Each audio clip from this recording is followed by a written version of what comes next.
Already நம்ம இந்த வண்டியோட ஆயில் லீக் ஏர் லீக்கோட கம்ப்ளைண்ட் பார்த்துருப்போம். வால்வ் எல்லாத்துலேயுமே லீக் ஆகுது அப்படி சொல்லி. இப்போ வண்டியை வந்து இதை ரீஒர்க் பண்ணி வண்டியை பிஸ்டன்லாம் மாற்றி சீட்டிங் பண்ணி எடுத்துகிட்டு வந்துட்டோம். இப்போ வந்து நம்ம நெக்ஸ்ட்டு செக் பண்ண போகிறோம்.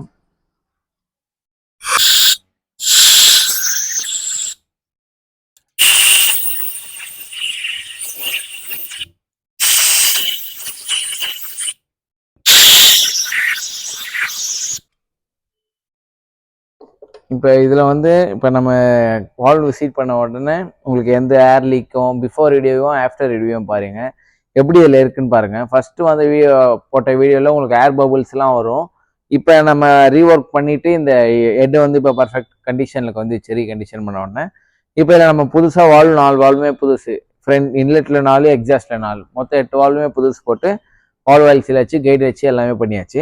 இப்போ இதில் நீங்கள் செக் பண்ணும் போது உங்களுக்கு வந்து அந்த லீக்கேஜே இருக்காது.